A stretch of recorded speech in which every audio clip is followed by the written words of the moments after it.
সরলা, তুমি একটা বিষয় কয়েকদিন ধরে খেয়াল করেছো? কোন বিষয়ের কথা বলছো বোন? একটু পরিষ্কার করে খুলে বলো তো। প্রতিদিন সন্ধ্যায় মাঠ থেকে যখন গোপাল আর রতন ফিরে আসে, ওদের চেহারাটা শুকিয়ে থাকে। হ্যাঁ বোন, রতনকে ঘরে ফিরে বিছানায় একবারে নিস্তেজ হয়ে শুয়ে পড়ে, খাটুনি হয়ে যায় ওদের। কেউ মুখে কোনোদিন কোনো কষ্টের কথা অন্তত একটা বারও প্রকাশ করে না। ওদের মুখের এই ক্লান্তি দেখলে আমার মনের ভেতর কষ্ট হয় বোন। আমরা শুধু ঘরে বসে রান্না করব, আর ওনারা রোদ বৃষ্টিতে পুরো দিন রাত মাঠে মরবে। সংসারের জোয়ালটা তো শুধু ওনাদের একার কাঁধে চাপিয়ে দেওয়া মোটেই ভালো না। ঠিক বলেছ, আমাদের নিজেদেরও এবার সংসারের উন্নতির জন্য কিছু একটা করা উচিত। তুমি একদম খাঁটি কথা বলেছ বোন। আমরা দুজনে মিলেই সংসারের হাল ধরব। তবে আর দেরি নয়, আজ থেকেই দুজনে মিলে ভালো কোনো কাজের চিন্তা করি। আরে রতন দাদা, আজকের আকাশটা পরিষ্কার, চলো কাজটা শুরু করে দেওয়া যাক। ঠিকই বলেছ গোপাল দাদা, এই কড়া রোদে অলস হয়ে বসে থাকলে আমাদের ফসল তুলতে দেরি হবে। এবার যদি ভালো নতুন ফসল ঘরে ওঠে তবে সাবিত্রীর জন্য একটা সুন্দর শাড়ি কিনে আনবো। আমিও সরলাকে অনেকদিন কোনো ভালো উপহার দিতে পারি না, এবার একটা রূপোর গয়না গড়াবো। পরিবারের মুখে একটুখানি হাসি ফোটানোর জন্যই তো আমাদের এই মাঠে এত লড়াই। কষ্টের পরই তো আসল সুখ আসে দাদা, আমাদের এই কঠোর পরিশ্রম কোনো দিনও বিফলে যাবে না। ঠিক বলেছ রতন দাদা, সৎ পথে কষ্ট করলে ওপরওয়ালা নিশ্চয়ই আমাদের দিকে ভালো মুখে চেয়ে দেখবেন। চলো দাদা, আর নতুন কথা না বাড়িয়ে নিজেদের কাজটা দুজনে মিলে শেষ করি। হ্যাঁ দাদা, দুপুরের কড়া রোদ মাথার ওপরে উঠবার আগেই আমাদের এই পুরো জমি চষে ফেলতে হবে।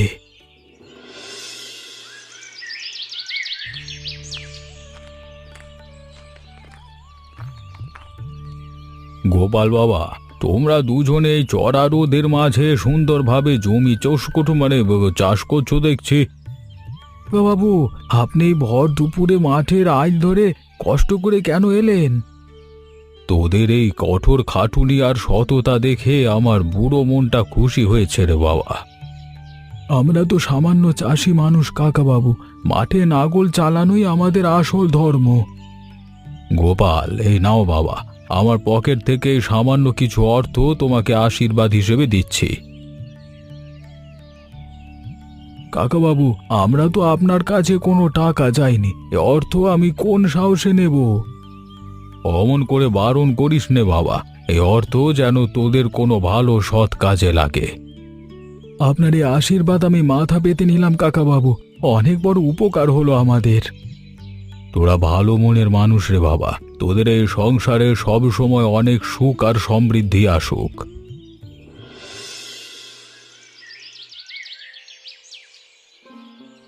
সাবিত্রী, আজকে মাঠের আলে আমাদের পরম শ্রদ্ধেয় হরিপদ কাকাবাবুর সাথে হঠাৎ দেখা হয়েছিল। তাই নাকি? কাকাবাবু এই ভর দুপুরে মাঠের দিকে হঠাৎ কেন গিয়েছিলেন? তিনি আমাদের দুই বন্ধুর কঠোর পরিশ্রম আর সততা দেখে খুশি হয়েছেন সাবিত্রী। তা কাকাবাবু কি শুধু মুখেই প্রশংসা করলেন, নাকি নতুন কোনো কথাও বললেন? কাকাবাবু খুশি মনে আশীর্বাদ হিসেবে আমার হাতে সামান্য কিছু অর্থ তুলে দিয়েছেন। এ তো ভালো কথা, কিন্তু এই অর্থ আমরা কিভাবে ভবিষ্যতে উপকারে লাগাবো? বোন, আমার মাথায় একটা বুদ্ধি এসেছে। আমরা এই অর্থ দিয়ে নতুন কোনো ব্যবসা শুরু করতে পারি। হ্যাঁ সরলা, আমরা দুই বান্ধবী মিলে এই অর্থ সংসারের স্বস্তি আনার কাজে লাগাতে পারি। তোমরা দুজনে যদি কোনো ভালো সৎ কাজের পরিকল্পনা করো তবে আমার কোনো আপত্তি নেই। রতন দাদাও তো আমাদের পাশে আছেন, আমরা সবাই মিলে এই অর্থ সঠিক কাজে লাগাবো। গোপাল দাদা, বৃষ্টির তোর তো দিন দিন বেরিয়ে চলেছে, মাঠের চারিদিকে জল জমে যাচ্ছে তো। হ্যাঁ রতন দাদা, বানের জল যেভাবে বাড়ছে তাতে আমাদের সাবধানে দায়িত্ব পালন করতে হবে। এই কড়া বৃষ্টির মধ্যে ঠান্ডা বাতাসে হাত পা একেবারে অবশ হয়ে আসছে, কাজ করা কঠিন। অমন করে ধৈর্য হারালে চলবে না দাদা, আমাদের এই ফসলের উপর পুরো পরিবারের সুখ জড়িয়ে আছে। তুমি একদম খাঁটি কথা বলেছ গোপাল দাদা, কষ্টের পরেই তো আসল স্বস্তি ফিরে আসে। আমাদের এই সততার খাটুনি ওপরওয়ালা নিশ্চয়ই বিফলে যেতে দেবেন না, চলো হাত চালাই। হ্যাঁ দাদা, জল যতই বাড়ুক না কেন আমরা নিজেদের কাজ এক মনে শেষ করে ঘরে ফিরব। এই বৃষ্টির দিনে জমির আলগুলো ভালো করে মাটি দিয়ে বেঁধে দেওয়া দরকার দাদা।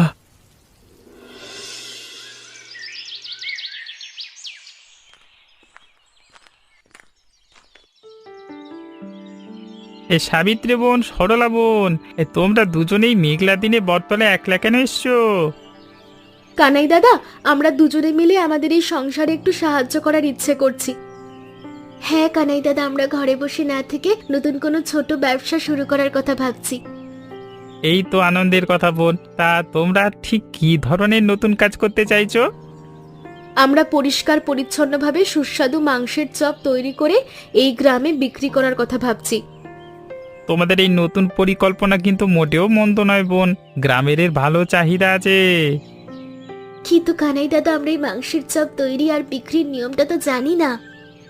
তোমরা চিন্তা করো না, আমি তোমাদের টাটকা টাটকা মাংস দেবো আর চপ তৈরির ভালো পরামর্শ দেবো। হ্যাঁ,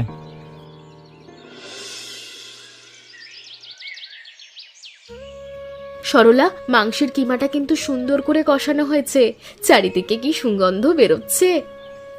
হ্যাঁ বোন, মশলার পরিমাণটা আজ একদম ঠিকঠাক হয়েছে। গ্রামের মানুষ এই নতুন খাবার পেলে খুব প্রশংসা করবে। আমাদের প্রথম দিনের ছোট ছোট প্রচেষ্টা কোনোভাবেই যেন নষ্ট না হয়। তুমি মন দিয়ে কাজ করো। তুমি মনে চিন্তা করো না বোন, আমি সাবধানে গোল করেই চপগুলো করছি। কানাই দাদা, আমাদের যে তাজা মাংস দিয়েছেন তার জন্য এই চপের স্বাদ একেবারে খাসা হবে, দেখো। ঠিক বলেছ, প্রথম দিকে আমরা অল্প পরিমাণে চপ তৈরি করে গ্রামের সাধারণ মানুষের মন ভালো করে বুঝবো। গায়ের মানুষ যদি আমাদের এই চপ পছন্দ করে তবে আমাদের এত বড় খাটুনি একেবারে সার্থক হবে বোন। উনুনের কাঠের আঁচটা এবার একটু কমিয়ে দাও সাবিত্রী, চপগুলো মচমচে করে লাল করে ভাজতে হবে তো। হ্যাঁ বোন, তাড়াহুড়ো করে ভাজলে ভেতরটা কাঁচা থেকে যাবে, তখন আবার লোকে নিন্দা করবে। কড়াইতে খাঁটি তেল ভালো করে গরম হয়ে গিয়েছে বোন, এবার চপগুলো ফুটন্ত তেলের ওপর ছেড়ে দাও। সাবিত্রী মা, এই মেঘলা দুর্যোগের বিকেলে ঝুড়ি হাতে তুমি হঠাৎ আমাদের এই ভাঙা বাড়িতে কেন এলে?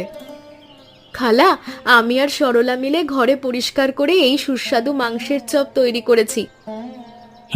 বলি, অমন সুন্দর সুন্দর সুগন্ধ চারিদিকের বাতাসে ছড়াচ্ছে কেন? আমার তো দেখে খিদে পেয়ে গেল।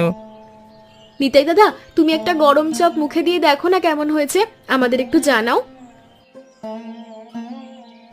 বাহ বৌদি, এই চপের স্বাদটা একেবারে মুখে লেগে থাকবার মতো, আর মুচমুচে হয়েছে খেতে। তোমরা দুই বান্ধবী মিলে বানের দিনে এমন ভালো কাজের উদ্যোগ নিয়েছো দেখে আমার খুব আনন্দ হচ্ছে। খালা, আপনার মুখের এই উৎসাহ আমাদের নতুন করে পথে চলার ভরসা দিল। বৌদি, আমাকে আর দেরি না করিয়ে চারটে বড় চপ কাগজে ঠোঙায় ভালো করে ভরে দাও তো, ভরে দাও।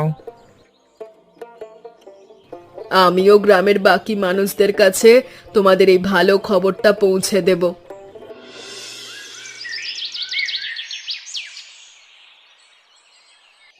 বোন, আজ তো আমাদের তৈরি করা সবকটা মাংসের চপ সহজেই বিক্রি হয়ে গেল।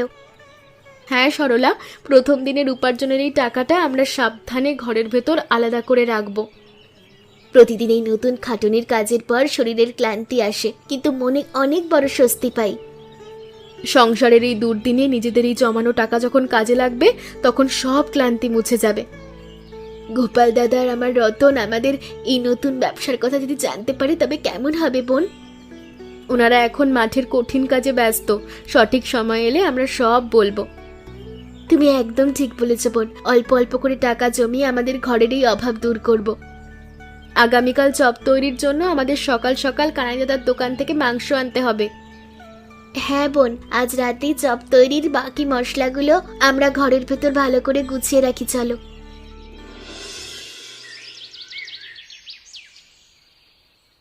রতন দাদা, তুমি কি কয়েকদিন ধরে আমাদের সাবিত্রী আর সরলার মুখের দিকে ভালো করে তাকিয়ে দেখেছো?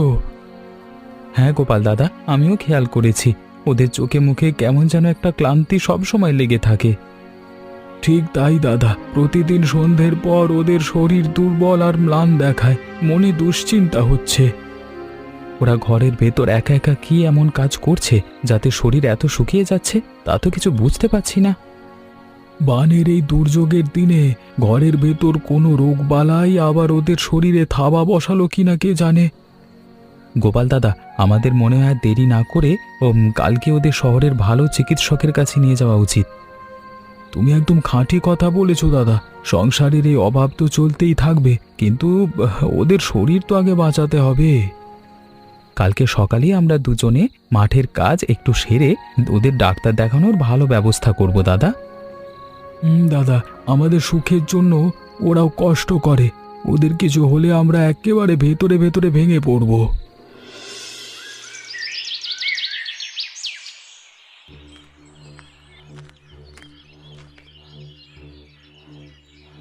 এই গোপাল দাদা, রতন দাদা, তোমরা দুজনে ভর দুপুরে পথ ধরে হঠাৎ আমার এই দোকানে এলে, সব ভালো তো?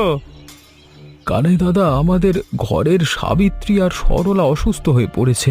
ওদের শরীর ইদানিং একদম ভালো যাচ্ছে না। হ্যাঁ কানাই দাদা, প্রতিদিন ওদের শরীরে ক্লান্তি দেখি। তোমরা কি কোনো ভালো চিকিৎসকের সন্ধান জানো? আমরা তোমরা কেমন আজব কথা বলছো দাদা। ওরা তো অসুস্থ নয়, বরং ওরা একটা ভালো কাজ করছে। কানাই দাদা, তুমি একটু পরিষ্কার করে গুছিয়ে বলো তো, ওরা ঘরের ভেতর এমন কি কাজ করছে যা আমরা জানি না? এই সাবিত্রী আর সরলা বোন মিলে বানের দিনে তোমাদের সংসারে সুখের জন্য দিনরাত খাটুনি করে মাংসের চপ তৈরি করছে। কি বলছো কানাই দাদা? ওরা ঘরের অভাব দূর করবার জন্য আমাদের না জানিয়ে এত বড় ব্যবসা শুরু করেছে? হ্যাঁ দাদা, ওরাই তো এই দুর্যোগের দিনে গ্রামের সব মানুষের মুখে সুস্বাদু আর তাজা চপ তুলে দিয়েছে। কানাই দাদা, সব শুনে আমার মনের ভেতরের আবেগ আর অনুশোচনা হচ্ছে দাদা। হ্যাঁ,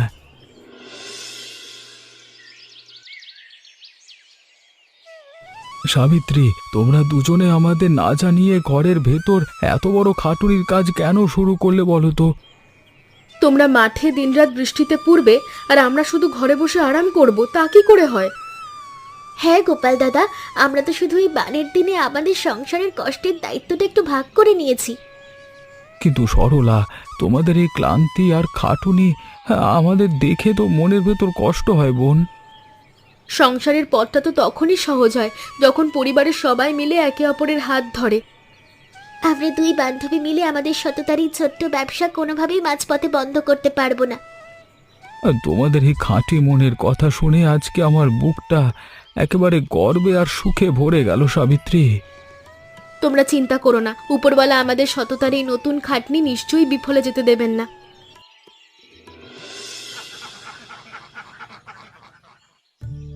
রতন দাদা, কড়াইয়ের খাঁটি তেলটা কিন্তু এখন সুন্দর গরম হয়ে উঠেছে। এবার আর দেরি না করে সাবিত্রীর করে দেওয়া চপগুলো একটা ভালো করে তেলের ভেতরে ছাড়ো তো। একটু সাবধানে ছেড়ো দাদা, তেল যেন ছিটকে না যায় গায়ে। হ্যাঁ হ্যাঁ গোপাল দাদা, তুমি চিন্তা করো না, আমি সাবধানেই চপগুলো তেলের ভেতর ছাড়ছি আর কাঠের হাতা দিয়ে লাল করে ভাজছি। আগুনের আঁচটা আমি একদম ঠিকঠাক রেখেছি যাতে ভেতরটা কাঁচা না থাকে। তোমরা দুই বন্ধু যেভাবে সকাল সকাল হাট থেকে মালপত্র আর কানাই দাদার দোকান থেকে টাটকা মাংস আনার দায়িত্বটা নিজেদের কাঁধে তুলে নিয়েছো, তাতে আমাদের রান্নার খাটুনিও কমে গিয়েছে। সত্যি, তোমরা পাশে না থাকলে আমরা দুই বান্ধবী একা এত বড় কাজ সামলাতেই পারতাম না। সাবিত্রী, সংসারের কাজ তো একা কারণ নয়। এতদিন তোমরা ঘরের ভেতর একা একা এত কষ্ট করেছো, আমরা তো কিছুই জানতে পারিনি। সবাই মিলে হাত লাগালে কঠিন পথ সহজ হয়ে যায়। এখন থেকে আমরা চারজন একসাথেই সব সামলাবো। একদম খাঁটি কথা বলেছো গোপাল দাদা। মাঠের কঠিন কাজের পাশাপাশি এই ঘরের ব্যবসায় সাহায্য করতে আমার ভালো লাগছে। ঘরের জন্য খাটতে কোনো লজ্জা নেই দাদা, বরং মনে অনেক বড় শান্তি পাওয়া যায়। সাবিত্রী বোন, মাংসের কিমা আর মশলার পুরটা আমি হাতের তালু দিয়ে সুন্দর গোল করে চাপটা করে দিয়েছি। চপের বাকি এই কাঁচা পুরগুলো আমি এক এক করে তোমার হাতের কাছের এই বড় থালায় গুছিয়ে দিচ্ছি। তুমি এবার এই বিস্কুটের গুঁড়োয় ভালো করে কোট করে নাও তো। হ্যাঁ সরলা, তুমি ভালো করেছো। চপের আকারগুলো এবার একদম একরকম হয়েছে। গ্রামের মানুষের সুন্দর চপ দেখলে খুব খুশি হবে। প্রথম দিনের চপের চেয়ে আজকের চপের স্বাদ আর রূপ দুই খাসা হবে আমার বিশ্বাস। রতন দাদা, চপগুলো যেন আবার কড়াইয়ের তাপে বেশি কড়া বা পুড়ে না যায় সেদিকে খেয়াল রেখো। ওপরটা মুচমুচি আর ভেতরটা নরম হলে গ্রামের ক্রেতারা পছন্দ করে খাবে। আমাদের দোকানের সুনাম ধরে রাখতে হবে কিন্তু দাদা। আরে তুমি ভাবছো কেন দাদা? দেখো, প্রথম ব্যাচে চপগুলো কেমন লালচে রঙের হয়ে উঠেছে। আমি এখনই এগুলো তেল থেকে ছেঁকে এই বড় গামলার ভেতর তুলে ফেলছি। সরলা, তুমি গামলার নিচে একটা পরিষ্কার কাগজ পেতে দাদাকে দাও তো। আমি আগেই সব কাগজ পেতে তৈরি করে রেখেছি রতন। সাবিত্রী বোন, দেখো তো চপগুলোর রং কেমন খাসা হয়েছে, সুগন্ধ চারদিকের বাতাসে কেমন ছড়াচ্ছে। আমার তো এখানে একটা মুখে পড়ে দিতে ইচ্ছা করছে। খাবে খাবে, আগে বানের এই দুর্যোগ গ্রামের পথের অভুক্ত মানুষদের ঘরে ঘরে পৌঁছে দেওয়ার জন্য এগুলো গোছানো হোক, তারপর আমরা সবাই মিলে একসাথে বসে তৃপ্তি করে গরম গরম খাবো।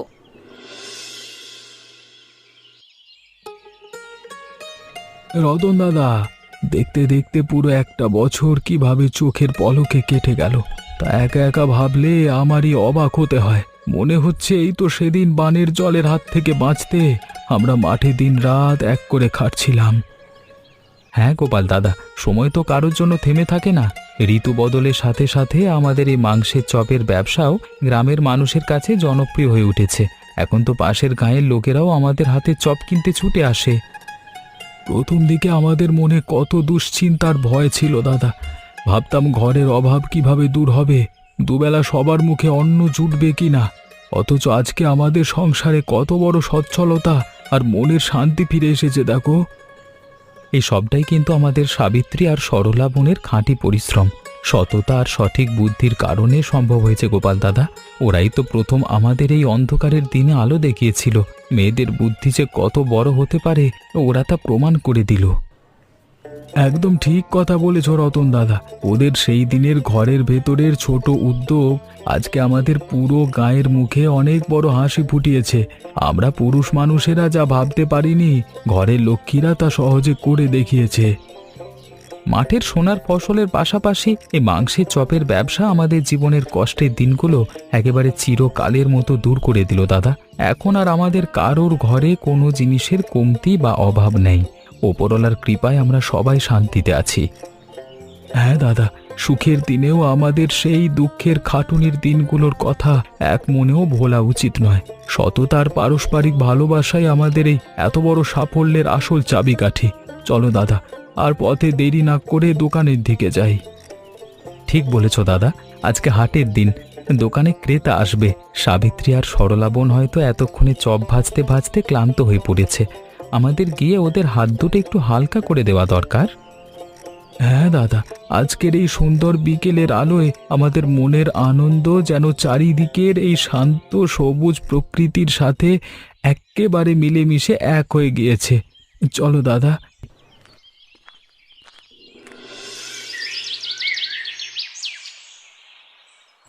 গোপাল বাবা, তোমরা সব মানুষেরা মিলে এই মোড়ের মাথায় এত সুন্দর একটা নতুন দোকান ঘর দিলে দেখে আমার বুড়ো মনটা বেশ খুশি হয়েছে। ঘরটা মজবুত আর পরিষ্কার পরিচ্ছন্ন করেছো তোমরা। আপনার সেই কষ্টের দিনে দেওয়া অর্থ আর মনের আশীর্বাদটুকু না থাকলে আমরা কোনোদিনও এত দূর পথ একা হেঁটে আসতে পারতাম না কাকাবাবু। এই দোকান আপনারই দয়া। এই গোপাল দাদা, রতন দাদা, তোমাদের এই নতুন পাকা দোকানের শুভ উদ্বোধনে আমার পক্ষ থেকে অনেক অনেক বড় অভিনন্দন রইল। আজকে তোমাদের এই সাফল্য দেখে আমার বুকের ভেতরটাও গর্বে ভরে উঠেছে দাদা। কানাই দাদা, তুমি যদি প্রথম দিন থেকে আমাদের সাবিত্রী আর সরলা বোনকে টাটকা মাংস আর চপ তৈরির ভালো ভালো পরামর্শ না দিতে, তবে আমাদের এই ছোট ব্যবসা আজকে এত বড় রূপ পেত না। তোমার এই উপকারের কথা আমরা কোনো দিন ভুলবো না।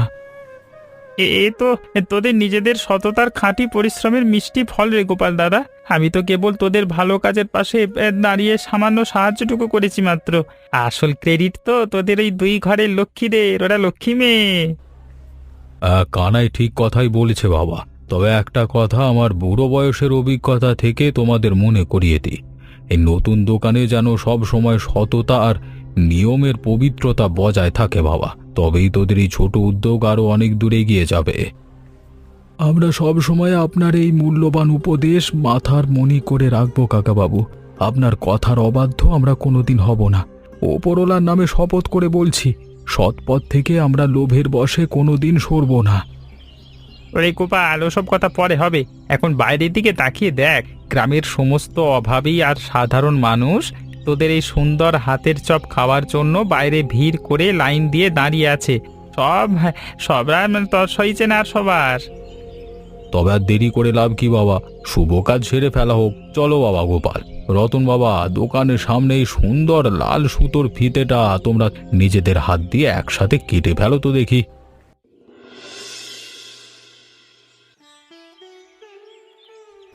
গোপাল বাবা, আজকে এই শুভ আনন্দময় দিনে তোমাদের দুই পরিবারের সবার মুখের এই সুন্দর হাসি দেখে আমার চোখ দুটো এক্কেবারে জুড়িয়ে গেল।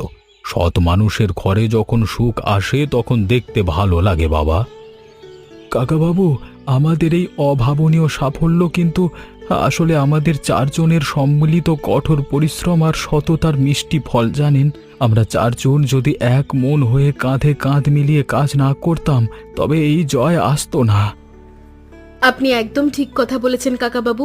বানের দুর্যোগে যখন আমাদের ঘর সংসার ডুবে যাচ্ছিল তখন আমরা সবাই মিলে একে অপরের মনের কষ্ট আর দুঃখ ভাগ করে নিয়েছিলাম। সেই কারণেই আজ আমাদের এই পথ চলা সহজ হয়েছে। মা সাবিত্রী, তুমি বুদ্ধিমতী মেয়ে। মনে রেখো মা, জীবনে পরিশ্রম, সততা, পারস্পরিক একতা আর পরিবারের সবার প্রতি সম্মান থাকলে যে কোনো ছোট উদ্যোগই একদিন সাফল্যের রূপ নেয়। তোমরাই তার সবচেয়ে বড় প্রমাণ। আমরা সব সময় বিপদের দিনেও একে অপরের হাত শক্ত করে ধরে চলেছি কাকাবাবু। কোনো ভুল বোঝাবুঝি আমাদের চারজনের মনের ভেতর দানা বাঁধতে দেইনি। সেই কারণেই বানের দুর্যোগ আমাদের দমাতে পারেনি। আমাদের এই সংসারে সত্যিকারের সুখ আর সচ্ছলতা তখনই ডানা মেলেছে কাকাবাবু, যখন আমরা স্বামী স্ত্রী বা দুই বন্ধু একে অপরের ভেতরের নীরব কষ্টটা ভালো করে বুঝতে পেরেছি। সংসার তখনই সুন্দর হয় যখন সবাই সবার পাশে থাকে। তোদের এই সুন্দর সোনার সংসার আর ভালোবাসার বন্ধনকে ওপরওয়ালা চিরদিন ভালো করে আগলে রাখুন রে বাবা। তোদের এই সততার গল্প যেন এই গায়ের প্রতিটি মানুষের মনের ভেতর এক নতুন ইতিবাচক শিক্ষার আলো জ্বেলে দেয়। আপনার এই প্রতিটা খাঁটি কথা আমাদের জীবনের বাকি পথে চলার মন্ত্র হয়ে থাকবে সবসময় কাকাবাবু। আমরা কোনোদিন অলস হব না, সবসময় পরিশ্রমের পথেই নিজেদের টিকিয়ে রাখবো। এবার আর কথা বাড়িয়ে কাজ নেই। দেখো, দোকানের বাইরে ক্রেতারা সব লাইন দিয়ে দাঁড়িয়ে আছে, গরম চপের জন্য অপেক্ষা করছে। চলো আমরা চারজন মিলে সুস্বাদু চপগুলো সবার হাতে ভালো করে তুলে দিই।